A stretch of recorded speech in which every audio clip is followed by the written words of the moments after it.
Good morning বন্ধুরা। আসন্ন RRB, NTPC এবং গ্রুপ ডি পরীক্ষায় অঙ্কের যে ধরনের প্রশ্ন আসার কথা ওরকম 15টি অঙ্কের একটা সেট আজকে করব। তো চলো শুরু করি। প্রথম অঙ্ক বলেছে যদি এক্স সমান সমান √1 + √3/2 মাইনাস √1 - √3/2 হয়, তবে √2 - x/√2 + x এর আসন্ন মান কত?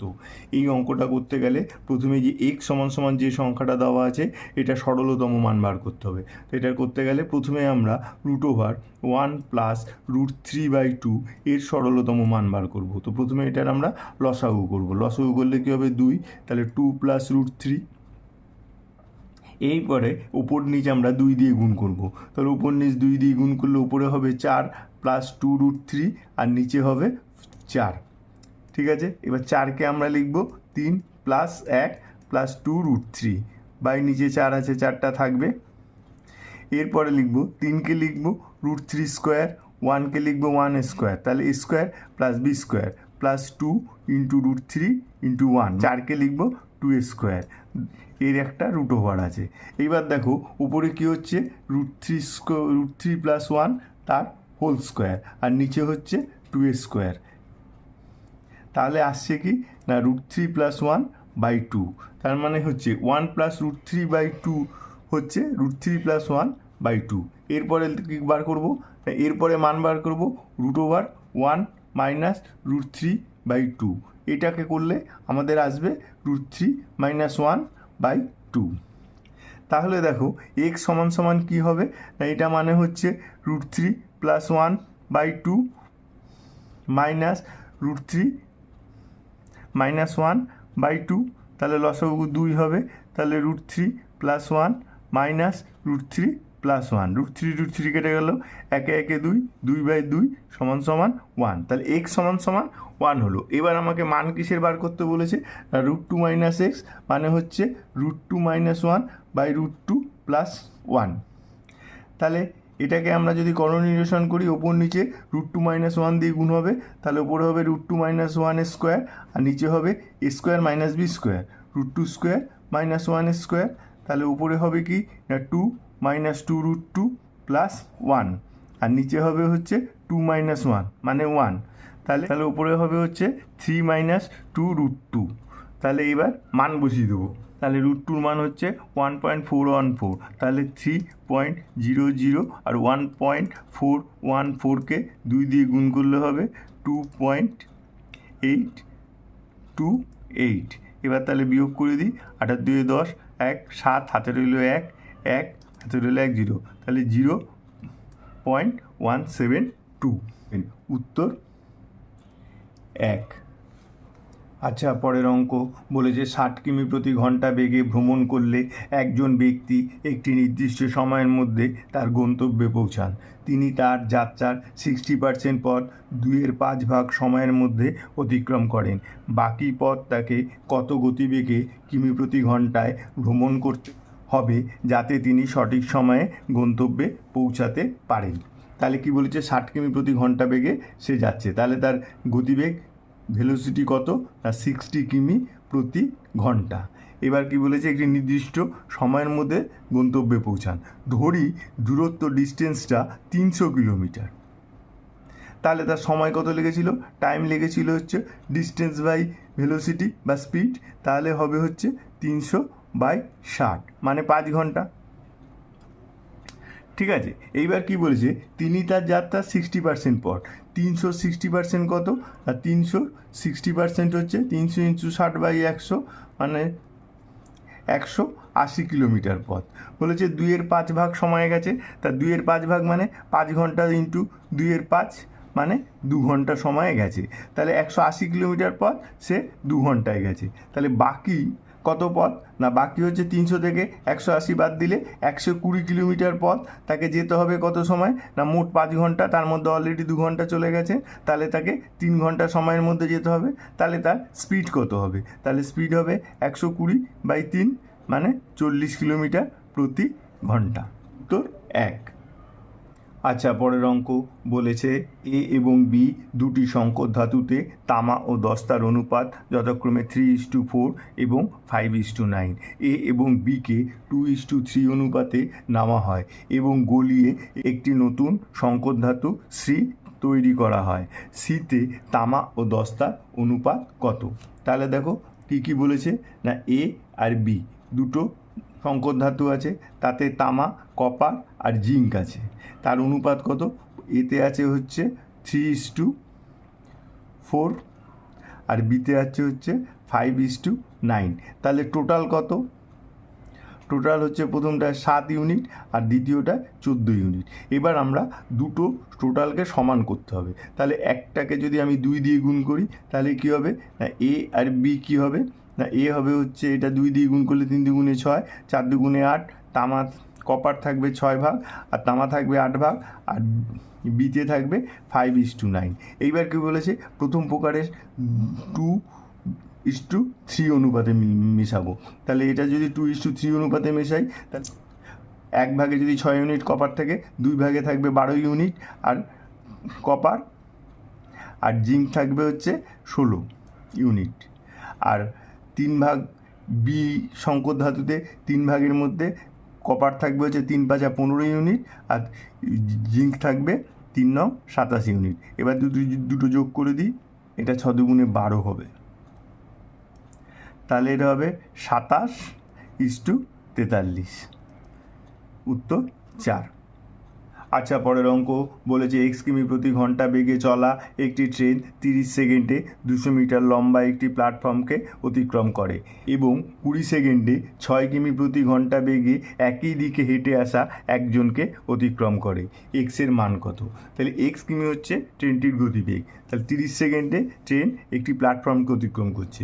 প্ল্যাটফর্মকে অতিক্রম করা মানে ট্রেন তার নিজের দৈর্ঘ্য এবং প্ল্যাটফর্মের দৈর্ঘ্য অতিক্রম করবে।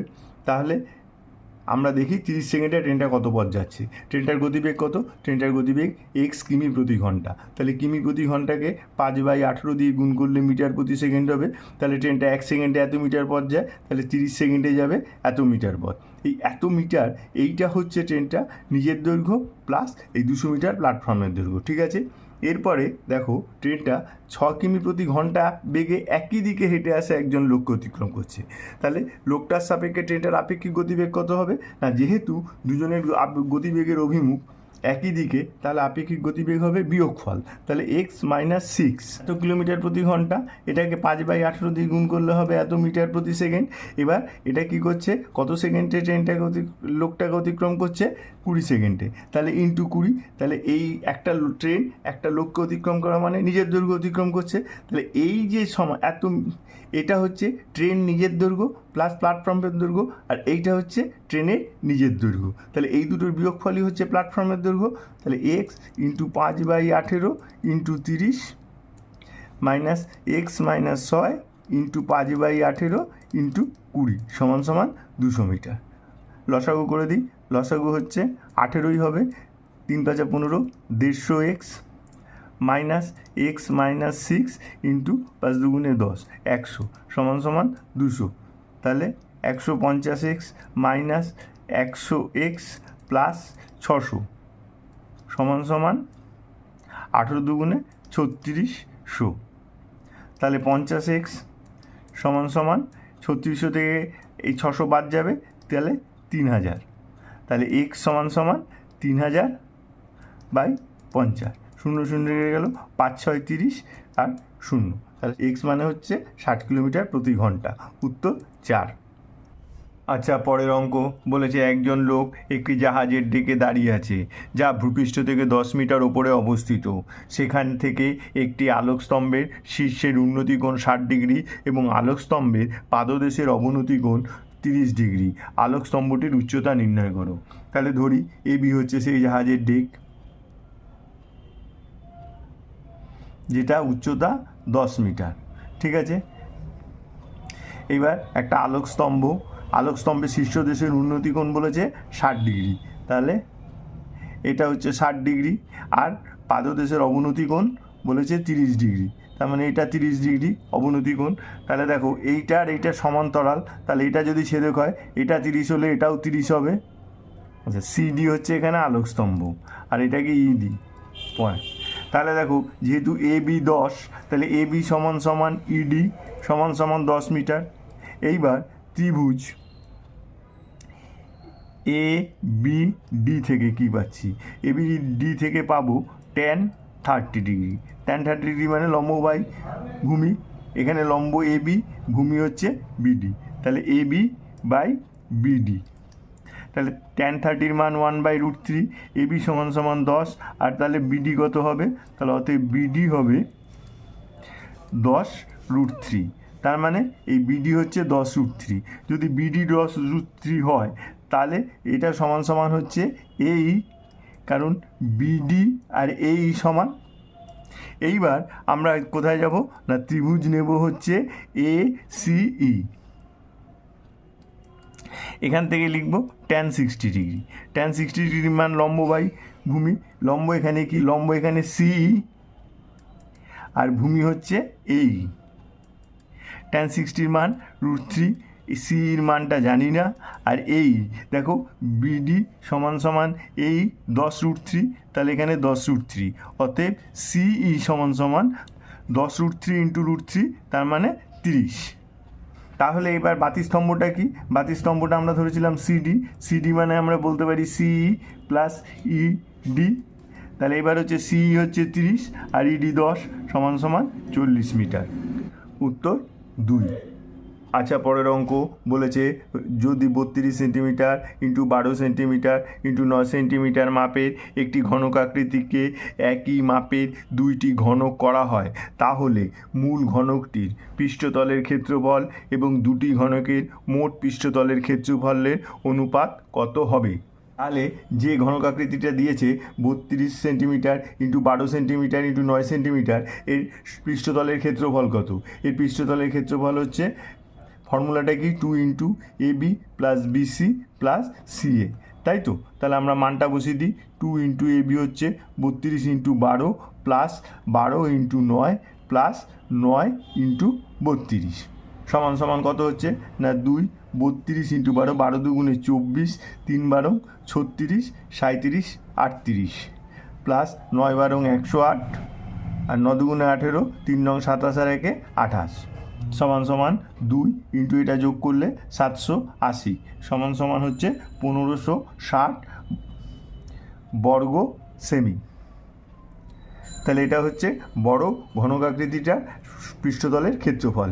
এইবার দেখো এই 32 × 12 × 9, এটা হচ্ছে এই বড় ঘনকাকৃতিটার আয়তন। তাহলে এটাকে যদি সমান দুভাগে ভাগ করে দিই তাহলে ভাগ 2 হবে। এটা হচ্ছে এক একটা ছোট ঘনকের আয়তন, তাহলে 2 দিয়ে কেটে দিলে 16। তাহলে ছোট ঘনকটির আয়তন হচ্ছে 16 × 12 × 9। যদি একটা ঘনকের আয়তন এটা হয় তাহলে প্রতিটি বাহুর দৈর্ঘ্য কত হবে না কিউব রুট করে দেবো, তাহলে এই ঘনকের বাহুর দৈর্ঘ্য পেয়ে যাব। তাহলে এটা কিউব রুট করছি। 16কে লিখবো 4 × 4, 12কে লিখবো 4 × 3, 9কে লিখবো 3 × 3। দেখো তাহলে কত হচ্ছে কিউব রুটের 3টে 4-এর জন্য একটা 4 বাইরে আসবে, আর 3টে 3-এর জন্য একটা 3 বাইরে আসবে, তাহলে 12 সেন্টিমিটার। তাহলে এই যে ছোটো ঘনক তৈরি হবে তার এক একটা ঘনকের বাহুর দৈর্ঘ্য হবে 12 সেন্টিমিটার। তাহলে এই ঘনকটির পৃষ্ঠতলের ক্ষেত্রফল কত হবে? 6a²।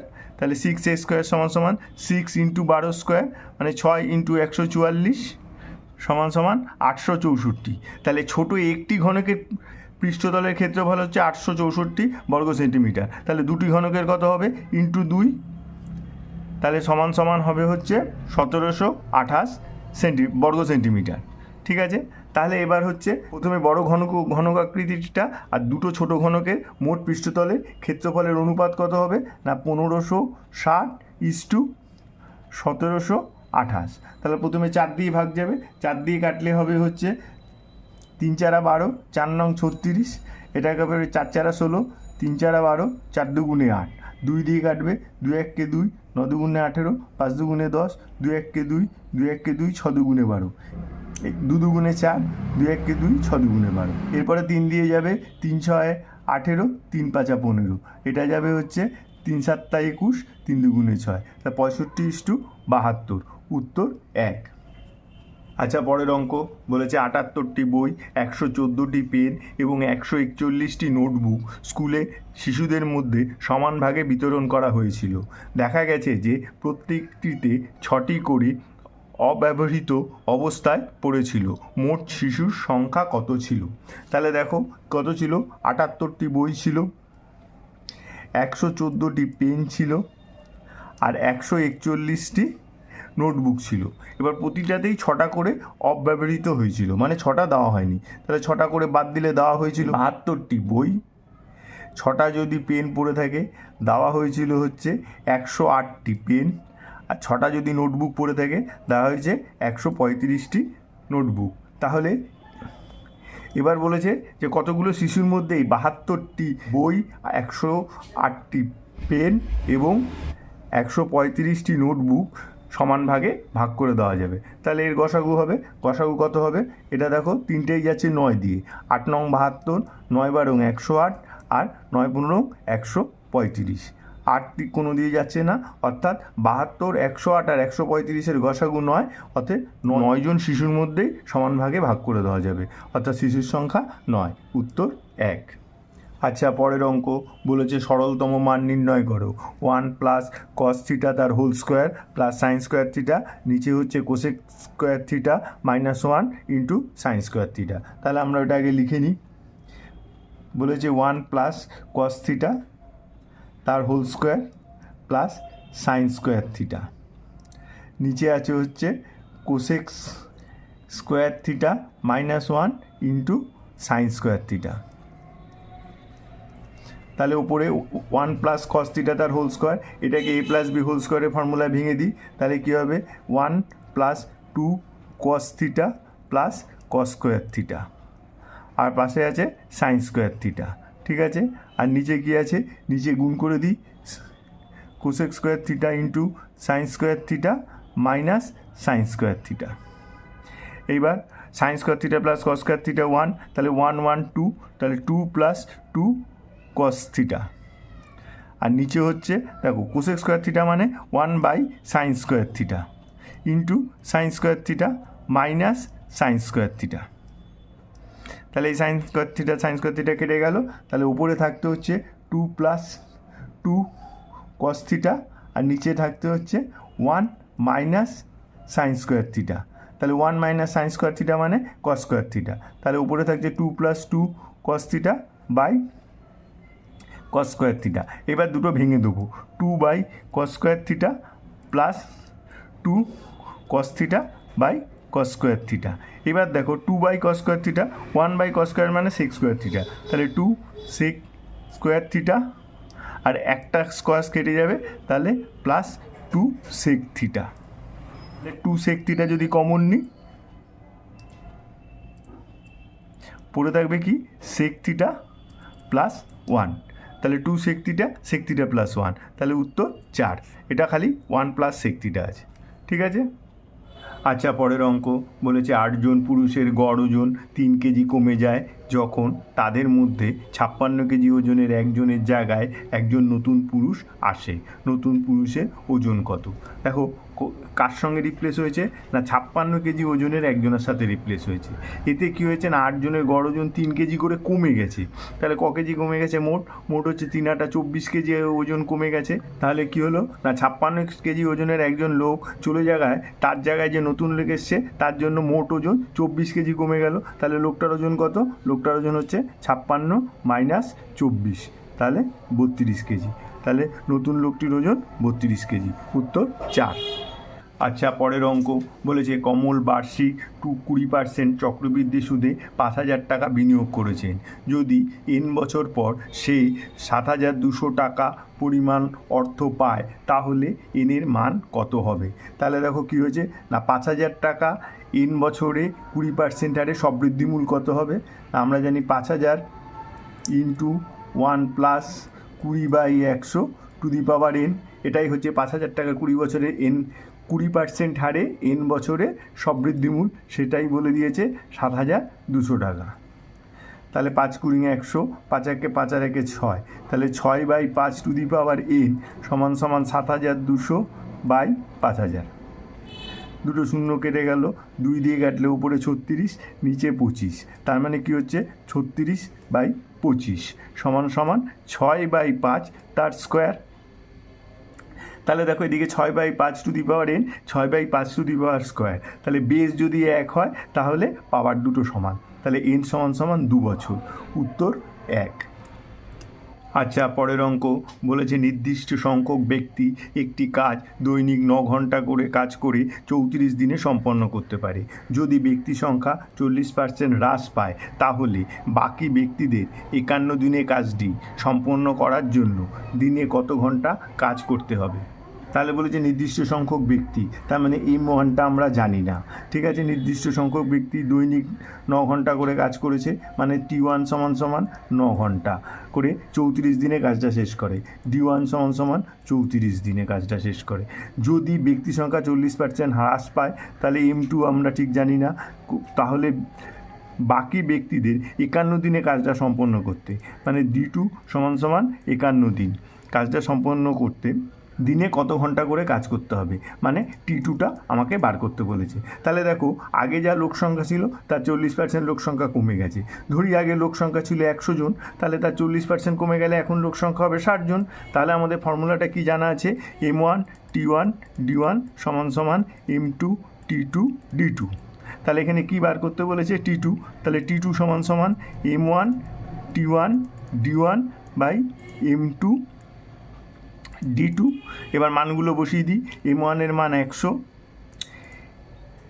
T1 এর মান 9 আর D1 এর মান 34, M2 60 আর D2 হচ্ছে 51। তাহলে 17 দুগুণে 34, 3 17 51, 3 3 9, একটা শূন্য কেটে গেল, 3 দুগুণে 6, 5 দুগুণে 10, তাহলে 5 দুগুণে 10, তাহলে 10 ঘন্টা করে কাজ করতে হবে, উত্তর 4। আচ্ছা, পরের অঙ্ক, একটি 2 অঙ্ক বিশিষ্ট সংখ্যার অঙ্কদ্বয়ের যোগফল সংখ্যাটির 1/7 অংশ। একক অঙ্কটি দশক অঙ্কের চেয়ে 4 কম। যদি সংখ্যাটি উল্টে দিয়ে প্রাপ্ত সংখ্যাটি 7 দিয়ে ভাগ করা হয় তাহলে কত অবশিষ্ট থাকবে। বলেছে 2 অঙ্ক বিশিষ্ট একটি সংখ্যা, তাহলে ধরি এককের অঙ্ক x, তাহলে দশকের অঙ্ক কত হবে, দশকের অঙ্ক y, তাহলে সংখ্যাটি কত হবে 10y প্লাস x। এবার কি বলেছি, সংখ্যার অঙ্কদ্বয়ের যোগফল সংখ্যাটির 1/7 অংশ। তাহলে এবার সংখ্যাটার অঙ্কদ্বয় কত না x প্লাস y, তার বলেছে সংখ্যাটির 1/7 অংশ এটা, অর্থাৎ এটাকে 7 দিয়ে গুণ করলে দুটো সমান হবে। এবার এটাকে যদি সমাধান করি তাহলে আমরা কি সমীকরণ পাবো না 10y মাইনাস 7y সমান সমান 7x মাইনাস x, তাহলে হচ্ছে 3y সমান সমান 6x, তাহলে y সমান সমান 2x। এইবার কি বলেছি, একক অঙ্কটি দশক অঙ্কের চেয়ে 4 কম, তাহলে এককটি হচ্ছে x, তাহলে এর সঙ্গে 4 যোগ করলে দশকের অঙ্কের সমান হবে।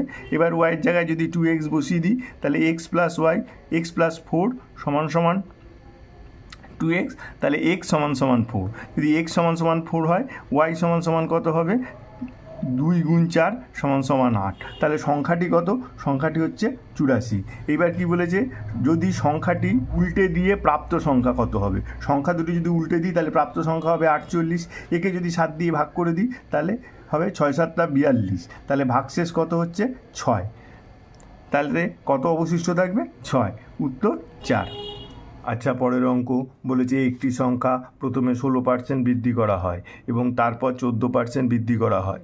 প্রাপ্ত সংখ্যাটি এখন 30% হ্রাস করা হয়।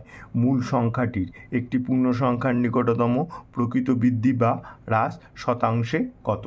তাহলে কি বলেছে, প্রথমে 16% বৃদ্ধি করেছে, তারপরে 14% বৃদ্ধি করেছে, তার মানে পরপর দুটো বৃদ্ধি হয়েছে। তাহলে পরপর যদি 2% a এবং b পার্সেন্ট বৃদ্ধি করা হয় তাহলে মোট বৃদ্ধির পরিমাণ আমরা ফর্মুলাটা কি জানি, ফর্মুলাটা জানি a plus b plus ab by 100। তাহলে এখানে কি কি, a ধরো 16 আর b যদি 14 হয় তাহলে 16 প্লাস 14 প্লাস 16 গুণ 14 বাই 100, তাহলে 30 প্লাস 224 বাই 100 সমান সমান 30 প্লাস 2.24 মানে 32.24, তাহলে এত পার্সেন্ট অ্যাকচুয়াল বৃদ্ধি পেয়েছে।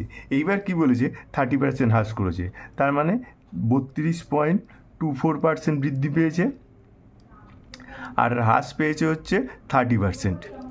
তাহলে একটা বৃদ্ধি একটা হ্রাস, এর ফর্মুলা আমরা কি জানি না, a minus B minus A B by 100। এটা হচ্ছে বৃদ্ধি আর বিটা হচ্ছে হ্রাস। তাহলে এখানে 32.34 মাইনাস 30 মাইনাস 32.24 ইন্টু 30 বাই 100। একটা শূন্য কেটে গেল, এখানটায় হবে হচ্ছে 2.24 মাইনাস 3 4 12, 3 দুগুণে 6 আর 1 7, 3 দুগুণে 6 আর 3 তিরিকে 9, 3টির পর দশমিক বসবে। তাহলে এটা থেকে এটা বিয়োগ দিলে মাইনাস 2 থেকেই যাবে, 4 3 7, 2 4 2 6.7। তাহলে মাইনাস মানে হ্রাস পেয়েছে কত পার্সেন্ট, 7.432। এবার বলে যে নিকটতম পূর্ণ সংখ্যা, তাহলে নিকটতম পূর্ণ সংখ্যা হচ্ছে 7, তাহলে 7% হ্রাস পেয়েছে, তাহলে উত্তর 2। আচ্ছা, পরের অঙ্ক বলেছে রাধিকা একটি ব্যাংকের ক্যাশিয়ারকে তার 1845 টাকার চেকের পরিবর্তে কয়েন দিতে অনুরোধ করে। ক্যাশিয়ার তাকে 3:5:7 অনুপাতে 5, 10 এবং 20 টাকার কয়েন সম্বলিত একটি প্যাকেট দেয়। তার প্রাপ্ত সবচেয়ে ছোট মুদ্রার মোট মূল্য কত? তাহলে কী হয়েছে না, তাকে কি বলেছে, 1845 টাকা, 5 টাকা, 10 টাকা আর 20 টাকার কয়েন দিয়েছে। এবার কি হয়েছে, 5 টাকার কয়েনের সংখ্যা, 5 টাকা কয়েনের সংখ্যা অনুপাত বলেছে 3:5:7। তাহলে ধরি 5 টাকা কয়েনের সংখ্যা হচ্ছে 3xt, 10 টাকা কয়েনের সংখ্যা হচ্ছে 5xt, আর 20 টাকা কয়েনের সংখ্যা হচ্ছে 7xt। ঠিক আছে, এবার দেখো 3xt 5 টাকা কয়েনের মূল্য, 5 টাকা কয়েনের মূল্য। তাহলে দেখো একটা 5 টাকা কয়েনের মূল্য 5 টাকা, তাহলে 3xt 5 টাকা কয়েনের মূল্য হবে 3x × 5 = 15x টাকা।